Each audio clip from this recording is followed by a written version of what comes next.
Bhagavato Arahato Samma Sambuddhassa Namo Tassa Bhagavato Arahato Samma Sambuddhassa Supatipanno Bhagavato Savaka Sangho Ujupatipanno Bhagavato Savaka Sangho Nyayapatipanno Bhagavato Savaka Sangho Samichipatipanno Bhagavato Savaka Sangho Yadidam Chattari Purisa Yugani Atta Purisa Puggala Esa Bhagavato Savaka Sangho Ahuneyo Bahuneyo Dakhineyo Anjali Karaniyo Anuttarang Punyaketang Lokasati.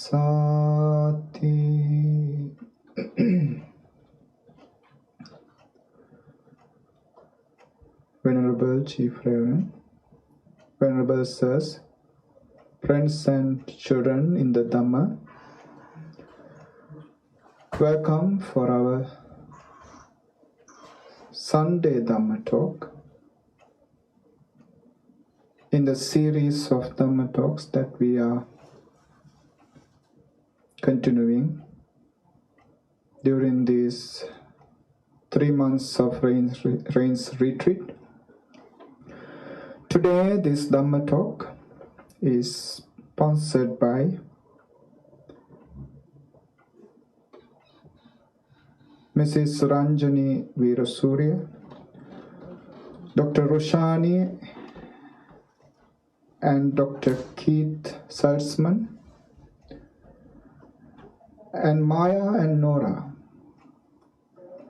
The expectations mainly to dedicate all these merits to their beloved husband, father, father-in-law, and beloved seer, Dr. Raghu Veerasurya, who passed away several months ago.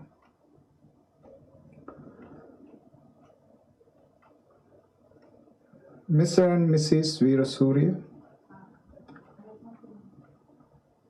they are long time and erudite supporters of this New Jersey Buddhist Vihara. They were doing so much of merits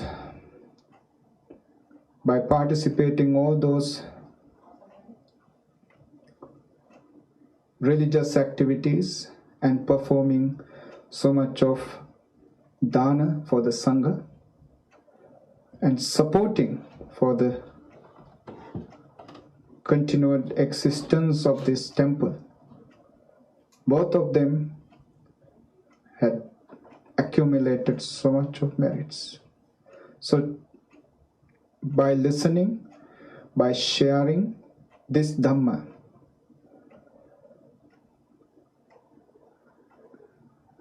may wherever he is now, however he is now, Dr. Raghu Veerasurya, may his present existence become blissful, happy and peaceful. If he is ever in sorrowful, suffering kind of state, may he be enabled to move on to a better existence by the power of these merits. And also Maya and Nora, for both of them to be successful, achieve excellence in their studies, in their works in the school. So these are the expectations by sponsoring this Dhamma talk. Mrs. Ranjani Veerasurya and her daughter and son-in-law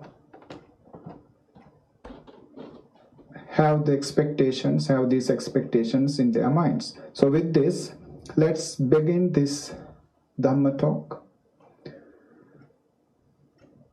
If you have listened to our previous talks, you are well aware that we are continuing the virtues of the Sangha.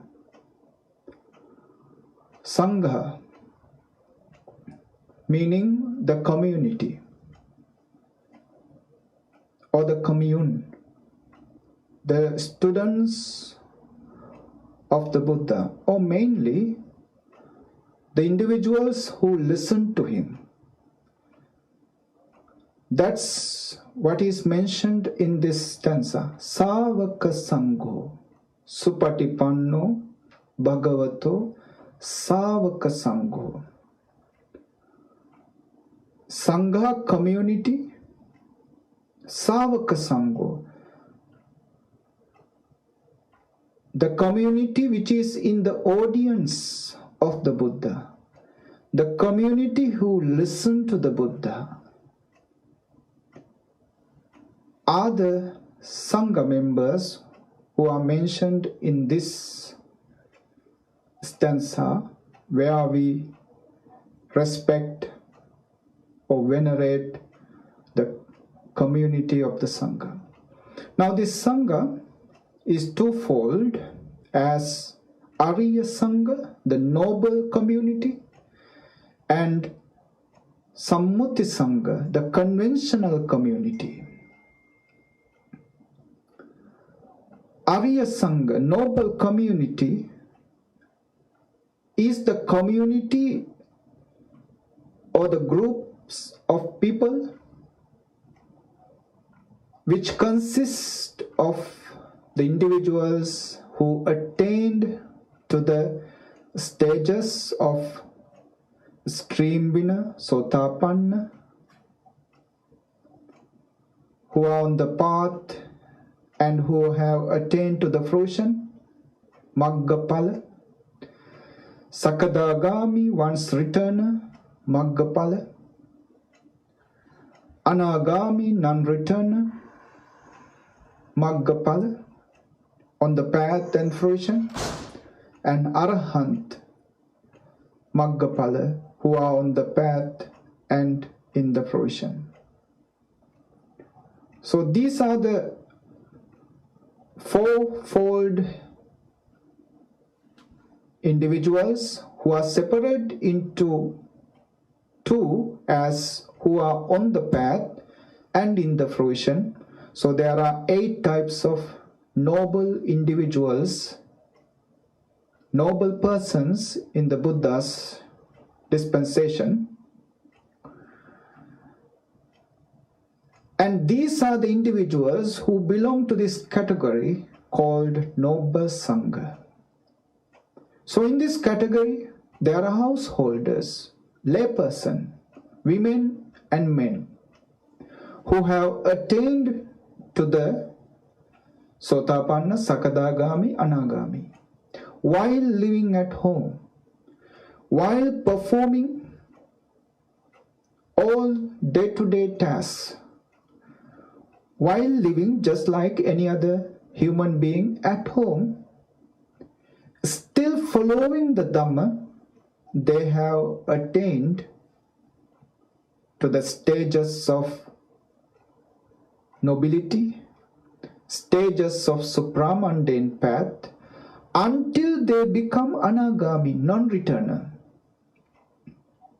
So even a non-returner, such a great stage of development, he can still be at home, live a normal, general, day-to-day life, just like any other human being. But of course, if somebody becomes an arahant, he cannot be at home anymore. He doesn't belong to the world anymore. He doesn't belong to the householder's life. So, in the Buddha's dispensation, developing your spirituality, where you live doesn't matter. Irrelevant to the fact of the life you live, the life you lead, you still can attain to the stages of nobility, stages of supramundane path, lokuttara magga.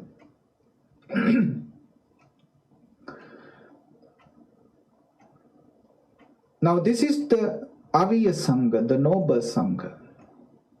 Then comes the Sangha called the conventional Sangha, Sammuti Sangha. Have lost their homes due to certain circumstances, either loss of a job or being addicted to some kind of ill behaviors.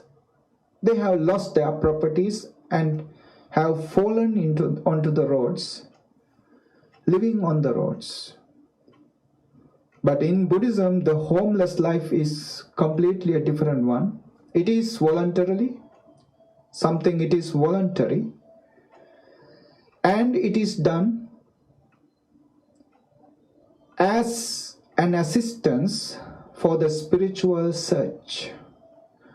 Because when you are living at home, amidst of all the material complexities, you have no time to find the spiritual enrichment.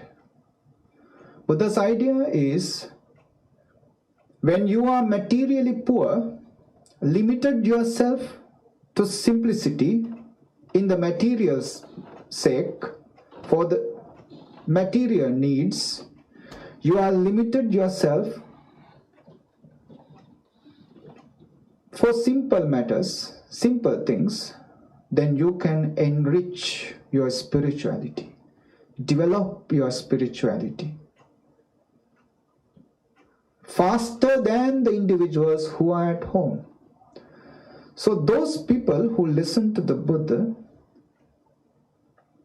they thought spiritual progress is hindered, obstructed in these material complexities. It is better to leave them behind, let them go, and we will become homeless, or we will become monastics. We will go forth, going forth. So they requested Buddha to grant them the going forth. In Pali, this going forth is explained as Pabbajja. They are the ones today we call Samanera. Samanera, who is entering onto the spiritual path. He is not established on the spiritual path, he is entering into it. So they request the Buddha the going forth. Once Buddha granted them the going forth, or the state of that Samanera, who only has to preserve the 10 precepts after taking the 3 refuge, then they request the Buddha to grant them the ordination, or what do we call the higher ordination, Upasampada. That is the establishment in the order. So when they request in the Buddhist scriptures, in the suttas, most of the times by the end of the suttas, people request, who decided that life of a monastic is most important for them than the life of a householder. They request the Buddha to grant them the pabbajja and upasampada, going forth and higher ordination. So those people, those individuals who received the higher ordination or the establishment in the dispensation of the Buddha, they are called bhikkhu or bhikkhuni. There are many meanings, many definitions for bhikkhu. One of them is who is depending on the food offered to him while he is begging around or going around in his alms round. The second meaning is who is wearing a patched cloak or a robe made out of pieces of cloth. Another meaning, who has the fear for the repeated sansaric birth and death, sansaric cycle of birth and death. Who has this fear about this cycle of sansara are the bhikkhus.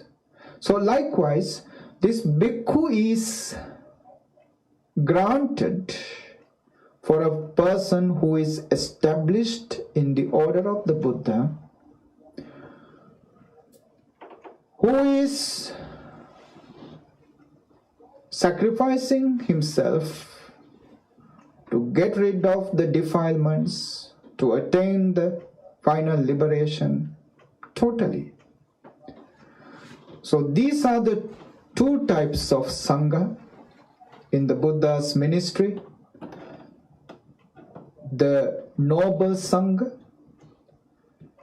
which consists of all householders and the monastics, irrelevant of their lifestyle, irrelevant of their being householders or monastics.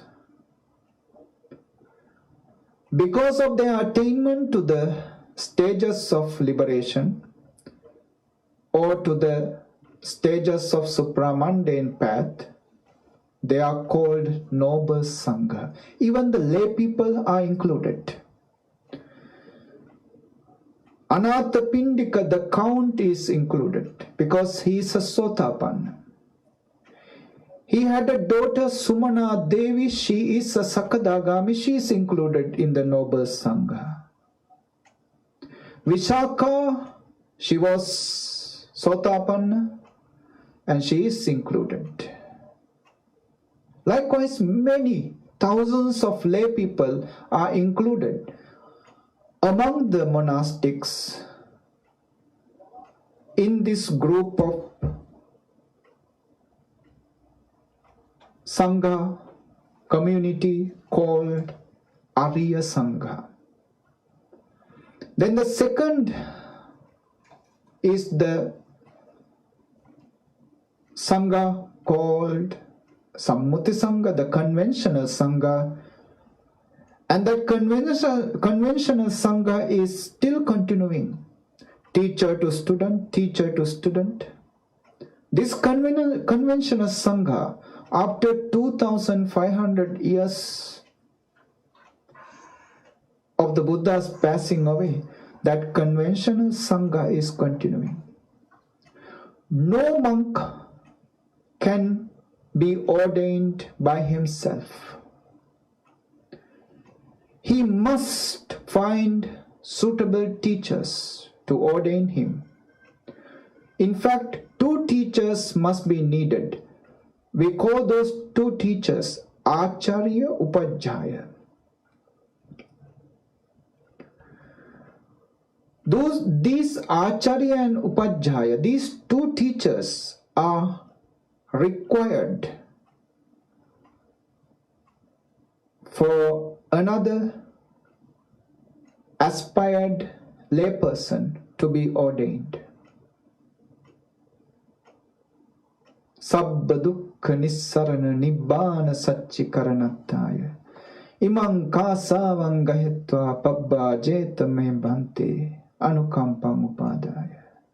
That layperson, boy or girl, having taken his requisites or the robes of a monk or a nun, must reach to these two teachers, Acharya Upadhyaya, and request him, Sabba dukkha nissarana, to destroy all the causes of suffering, Nibbana satchikaranatthaya, to attain to the supreme most enlightenment, Imang kāsāvaṃ gahitva, having taken this robe, Pabbhājetamang bhante, please ordain me, bhante, anukampaṃ upadāya, with a compassionate heart. So this is the request. It is always students' request, disciples' request to be ordained. Not that the teachers come and ordain somebody. A student must request. It is something voluntarily done. Out of freedom you become a monk or a nun. Not out of somebody's command, threat, demand. Out of freedom. Showing your will, your grit to continue on the path of a monastic, you request that ordination. There must be two teachers. So if you go back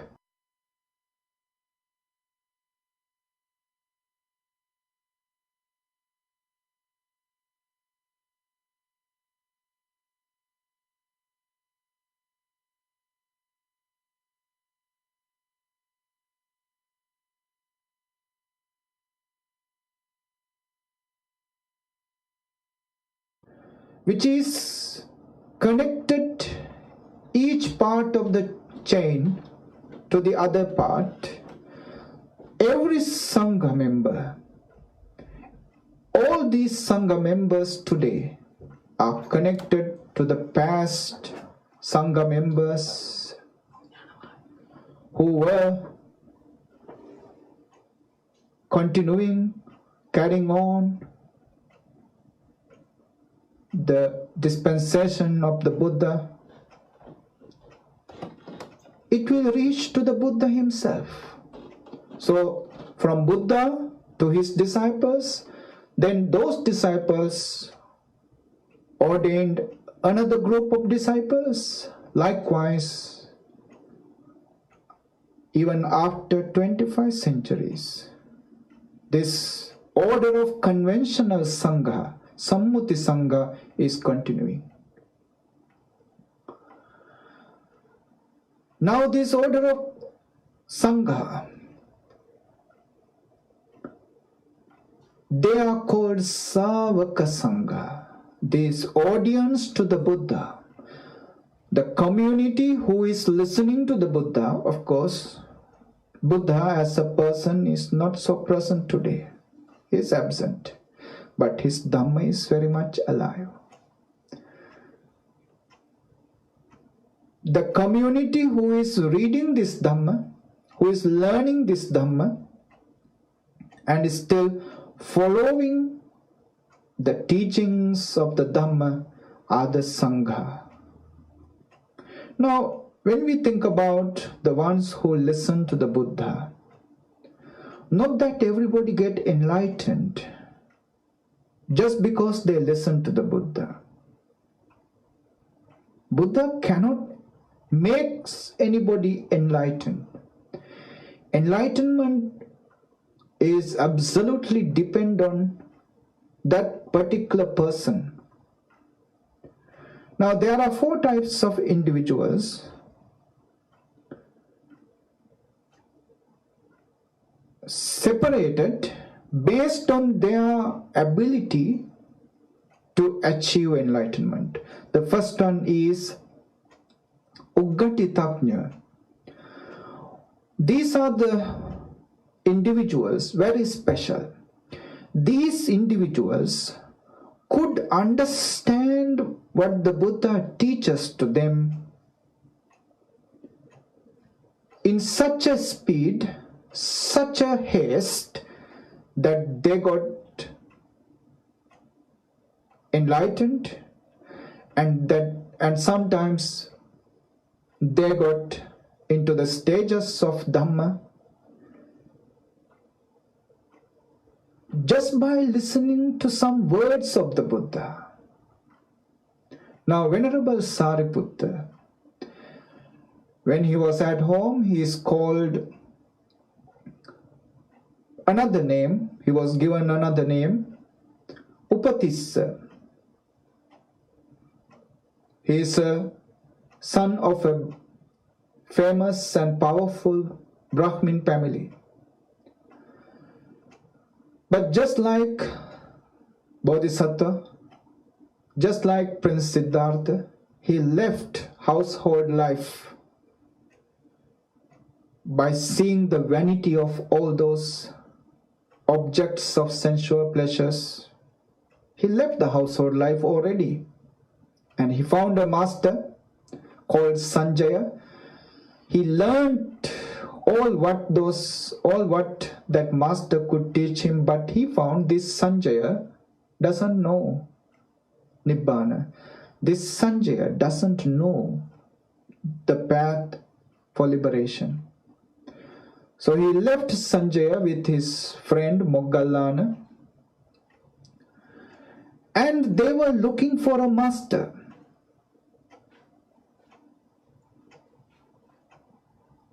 And one day, this Upatissa happened to encounter the newly ordained monk called Assaji.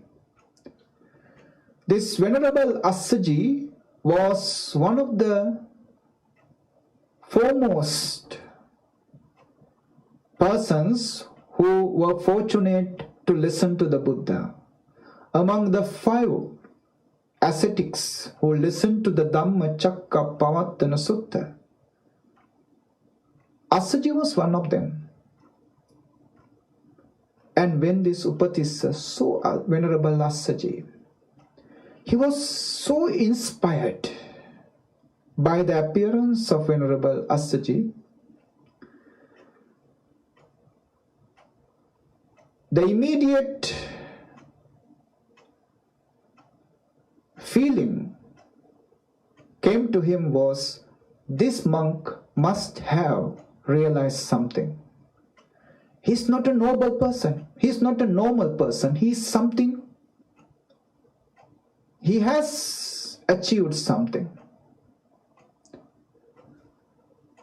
So Upatissa followed him. Venerable Assaji was in his arms round collecting some food. So Upatissa waited until he finished eating,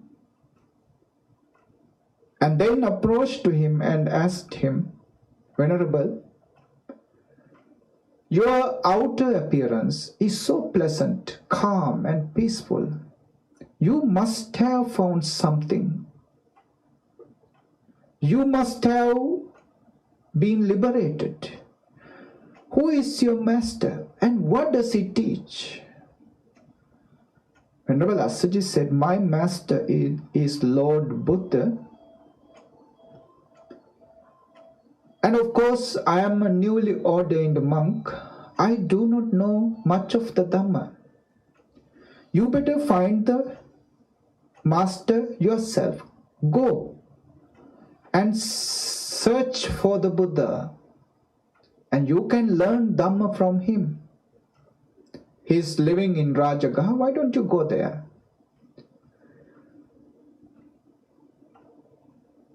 I don't want to learn much. Just tell me a little Dhamma that you know, I can understand it. Then since this Upatisha was persisting to learn Dhamma, Venerable Assaji just recited one of the Buddha's teaching, a stanza. He said, Ye Dhamma hetum pabhava te sang hetu tatagato aha te sang chayo nirodho evam vadi mahasamano.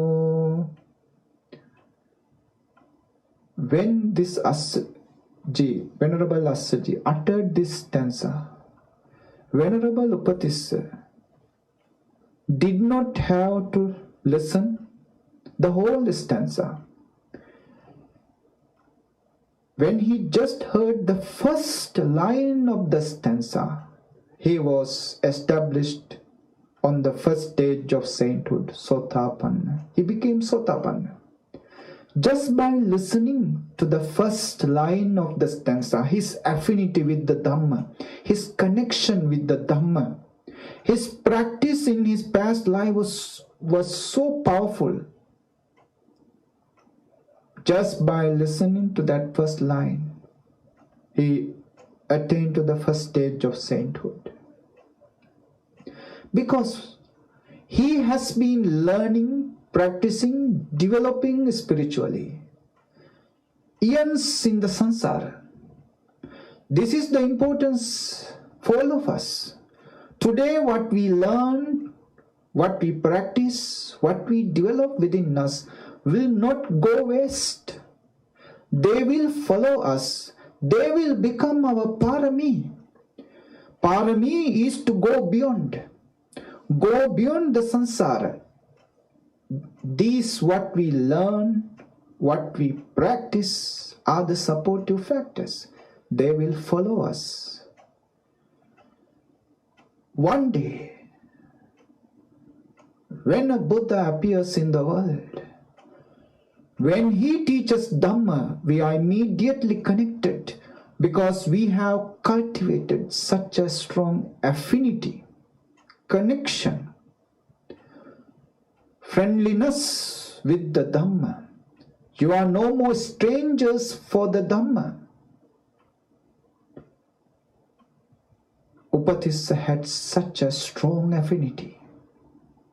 That's why when he listened, just one singular line of that stanza was enough.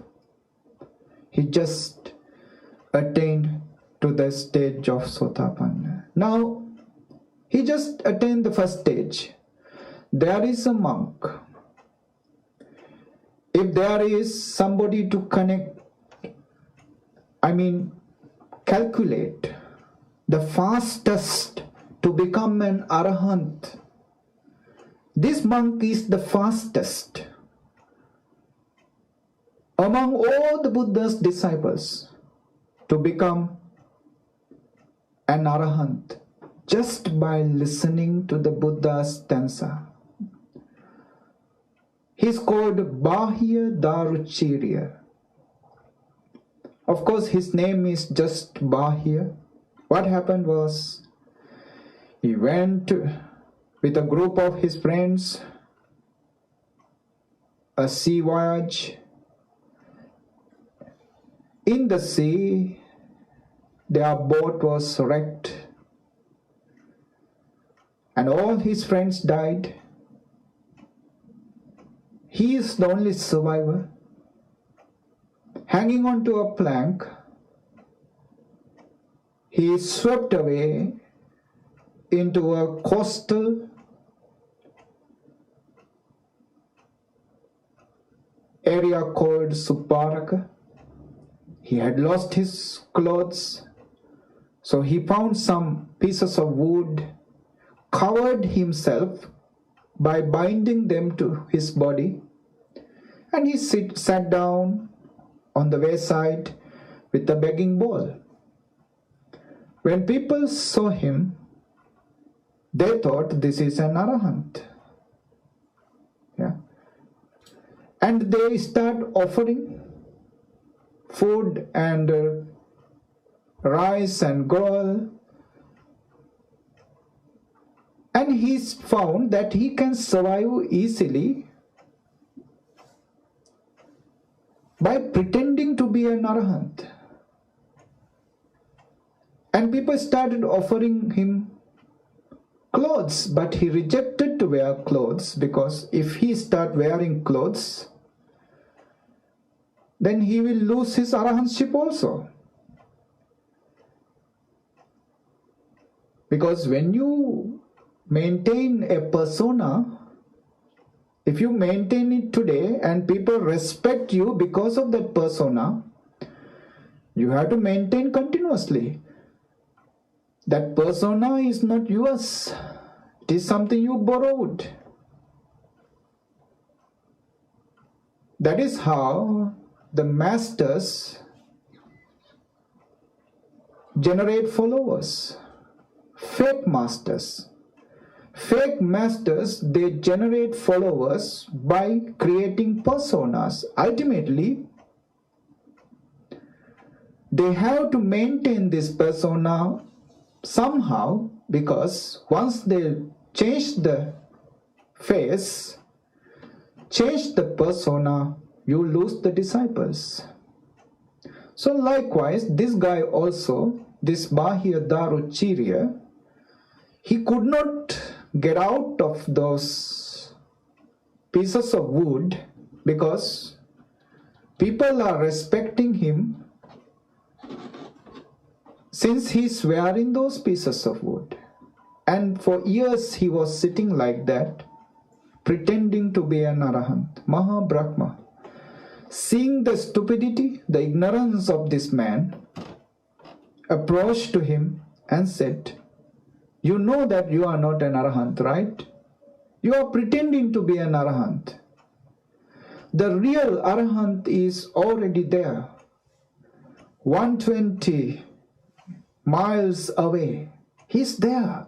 Why don't you go there and try to become a real arahant? The Buddha is there."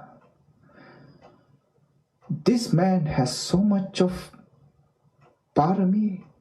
When he just heard the word Buddha, he was so inspired.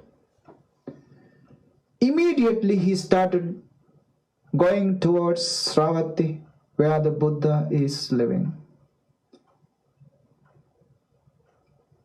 When he reached the temple, Buddha, with a group of monks, has gone to the city for an alms round. The monks said, "Just wait in the temple, the Buddha will come back." But this man, his enthusiasm was so much, he couldn't wait. He went to the city looking for the Buddha, and the Buddha was in his alms round. He knelt down in front of the Buddha and begged him, "Bhagavan, I came all the way looking for you. Please teach me Dhamma." Buddha said, "Look, man, I am in an alms round. You wait. You come to the temple. I will teach you the Dhamma."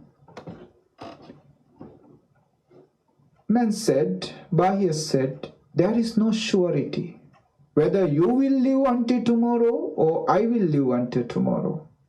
Nobody given this assurance. So please teach me the Dhamma." And Buddha had no choice. This man is blocking the road. He is persisting. And Buddha gave a very short, a brief stanza like Dhamma talk. It is just an stanza, but explaining the four foundation of mindfulness, satipatthana. While Buddha explaining this, he is attaining to it. By the time Buddha finishes the stanza, he is already an arahant. Such a strong connection with the Dhamma. By the time Buddha finishes the stanza, he became an arahant. And then he requested, Bhagavan, I do not belong to the household life, secular life. I don't belong to this world anymore. Please initiate me. Please give me the permission to be ordained under you. Buddha said, I cannot ordain you without the requisites. So why don't you go and look for your requisites, a robe to wear? Then while he was searching for his robe, pieces of cloth to make a robe out of it, an angry bull attacked him and he died on the spot. In the afternoon, when Buddha was returning from his alms round, after his meals, he found this Bahya Daruchirya's physical body was lying down on a heap of garbage. Buddha asked those monks to carry this body away, put on a pyre and burn it, cremate it. Then after that, the relics to be enshrined in a stupa. The monks are puzzled. Normally, only the Arahant's relics are to be enshrined in a stupa. No normal person is given that honor. Enshrining relics are limited to Arahants, to enlightened masters, not for a normal person. This man, just a lay person. We never saw him meditate. We never saw him practicing the Dhamma, and neither he became a monk. So why Buddha is advising us to cremate him and then to enshrine his relics? In the evening, they asked Buddha the reason for it. Then the Buddha said, among all my disciples, this is the fastest to become a arahant. He just had to listen to a stanza. It was enough for him. He just attained to the arahanthood.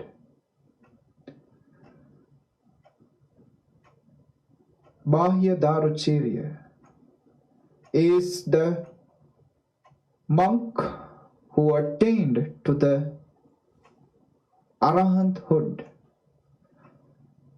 His attainment is so fast. He is included among the 80 great disciples of the Buddha, Asu Mahasravaka.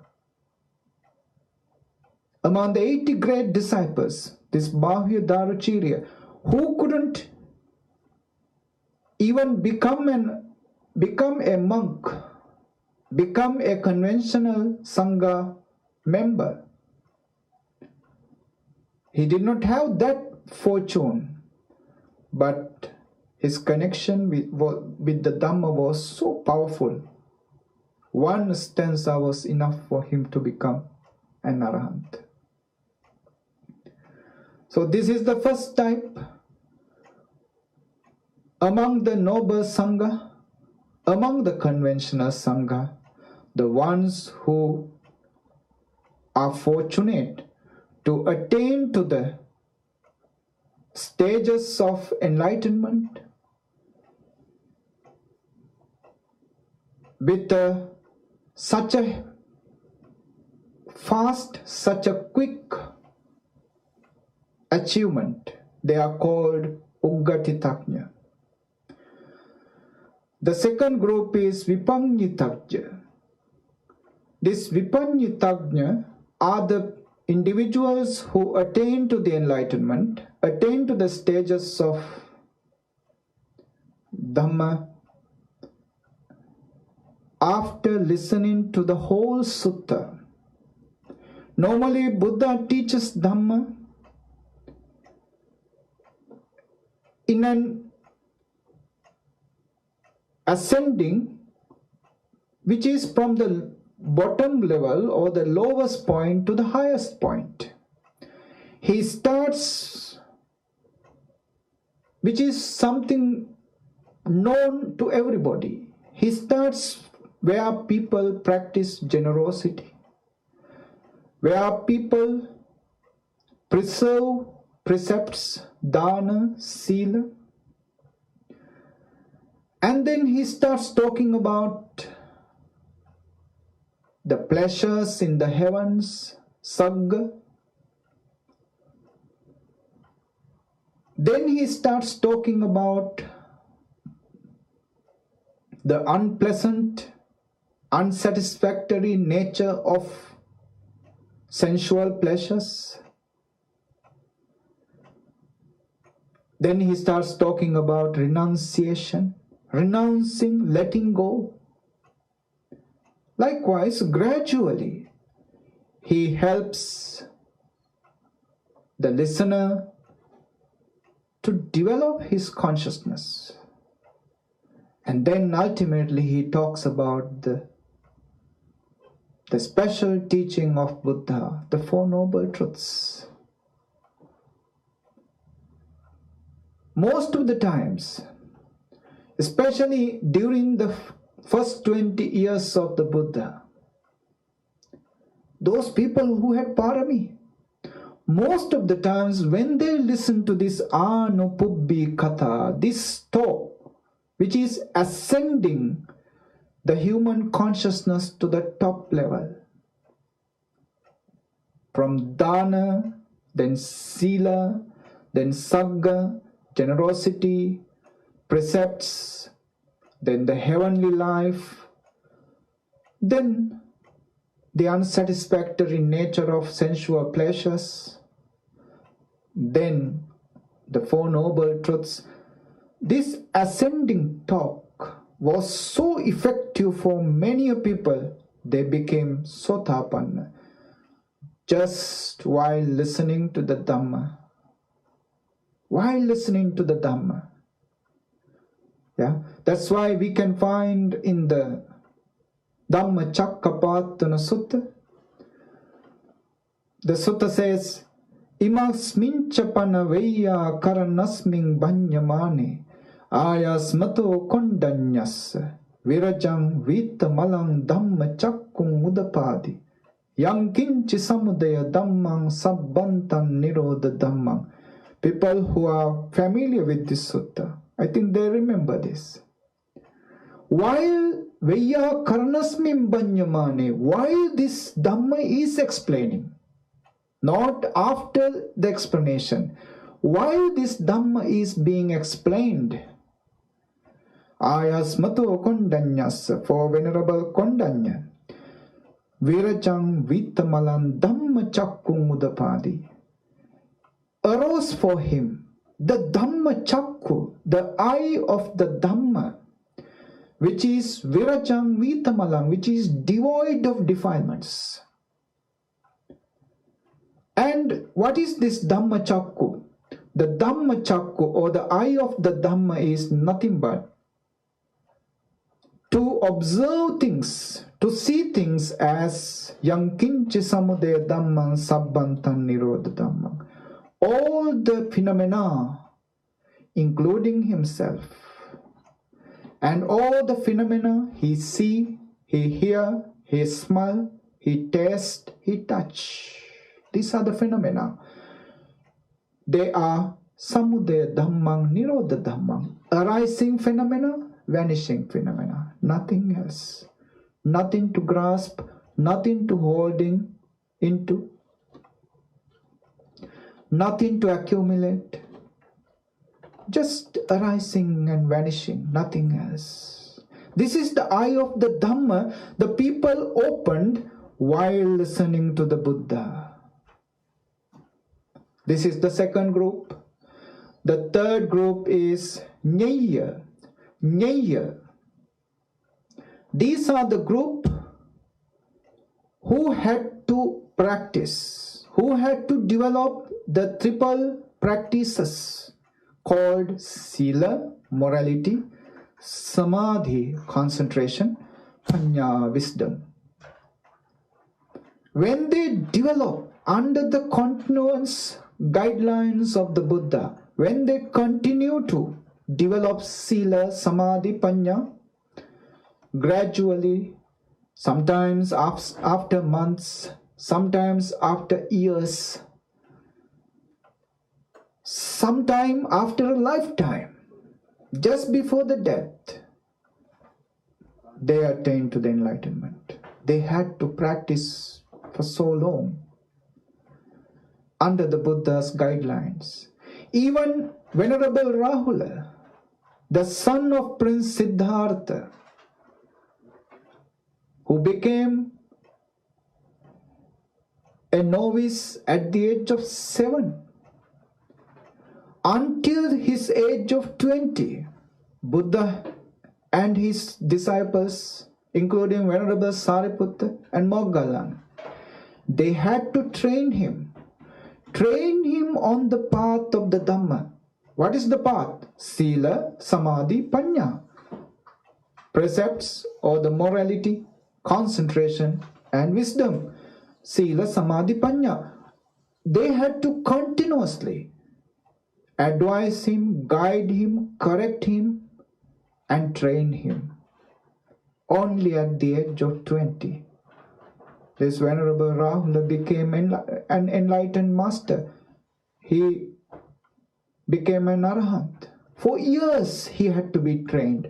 And these people who required Buddha's continuous guidance are called Njbv. First group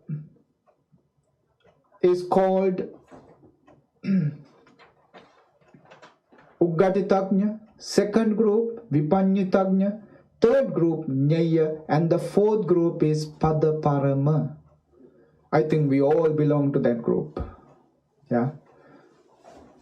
There was so much of monks and nuns who joined Buddha, who had the fortune to see the Buddha, but unfortunately, who did not have the parami, the required development of spirituality in their past lives. No matter how much hard they worked on the teachings of the Buddha, developing their spirituality, but still couldn't attain to the enlightenment. Their enlightenment is still after a few lifetimes. Yeah. Under the Buddha, they couldn't get enlightened. There were so many monks and nuns, so many laypersons. Though they listened to the Buddha, they still couldn't attain to the enlightenment. They are called Padaparama. Yeah. Those people must be still in the process of samsara, continuously practicing, continuously developing. But when you develop your spirituality, it will never go waste. It will never be in vain.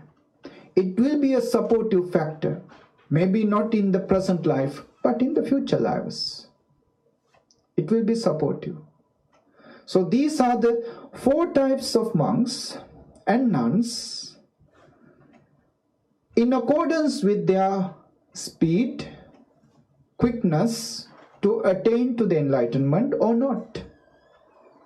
First is Uggatitagnya, people who attain to the enlightenment in such a speed, like Sariputta, like Bahya Daruchirya. And then Vipanyitagnya, people who attain to the enlightenment or to the stages of enlightenment, while they are listening to a Dhamma talk given by the Buddha, like Venerable Kondanya, and people who attain to the enlightenment after years of practicing Sila, Samadhi, Panya, like Venerable Rahula, and people who couldn't attain to any stages of enlightenment, the Padaparama, Ugaditaknya, Vipanyitaknya, Nyaya, Padaparama. These are the four groups. Belong to the two types of Sangha called Arya Sangha, noble community, and the conventional community, Sammuti Sangha. Arya Sangha, lay people and the monastics both belong. The requirement is they must have entered into the stages of enlightenment, stages of supramundane path. And the Sammuti Sangha is twofold, Bhikkhu and Bhikkhuni. First, they join the Buddha. We call it Pabbajja, enter into the ordination, lower ordination or going forth. Then they are established in the ordination. We call it Upasampada. So these are the facts of Dhamma, belong to the community, belong to the Sangha that I explained today. So with this, let's dedicate all these merits that you generate within your hearts. How do you know that you generate merits within your heart? Because throughout this time, while you are listening, there is no way that you have the capability, that you got the chance to develop within you greed, hatred, or delusion. While listening to this Dhamma, what you generate within your heart belong to the categories of non-greed, non-hatred, non-delusion. So whatever based on non-greed, non-hatred, non-delusion are what we call wholesome, positive energy, kusala or punya chittas, kusala or punya. So throughout this hour, you generate so much of that positive energy, positive, bright, meritorious energy within you. Let's share this positive energy, this meritorious energy with the late Dr. Raghuveera Surya in this sansaric journey, wherever he is now, however he is now. In any case, for any unfortunate reason, if he is ever in a state waiting to be rejoiced with your merits, may he be rejoiced with all our merits. May his present existence become blissful, happy and peaceful. And may he be enabled to move on to a better existence. And finally, may all these merits pave the way for him to attain the final bliss of Nibbana. With these aspirations, let's share all these merits together with Mr. Raghunath Veerasurya. Idamme jnatinam hotu sukhita hontu jnatayo. Idamme jnatinam hotu sukhita hontu jnatayo. Idamme jnatinam hotu sukhita hontu jnatayo. May all the devas, divine beings, be rejoiced with these merits and be a supportive factor to have the physical health and mental well-being, happiness, peace and bliss for all the sponsors of this Dhamma talk. Mrs. Ranjani Veerasurya, Dr. Rushani, Dr. Keith Salzman, and Maya and Nora for their education, for their studies to be successful. For all of these benefactors of this Dhamma talk, for their lives to become peaceful, happy and blissful, to live this life peacefully, without obstacles, without worries. May this merit be a supportive factor. And may all the Devas protect them, preserve them, and may all the Devas be rejoiced with these merits. So let's share these merits together with the Devas. Akasattha ca bummattha devanaga mahiddhika punyantang anumoditva chirang rakkantu loka sasanang. Akasattha ca bummattha devanaga mahiddhika punyantang anumoditva chirang rakkantu desanang. Akasattha ca bummattha devanaga mahiddhika punyantang anumoditva chirang rakkantu mang paranti. Blessings for you. Sabbitiyo vivajjantu sabbarogo vinassatu mate bhavattu antarayo sukhi digayuko bhava bhavatu sabba mangalam rakkantu sabba devata sabba buddhanubhavena sabba dhammanubhavena sabba sanghanubhavena sada satti bhavantu te. Sadhu, sadhu, sadhu.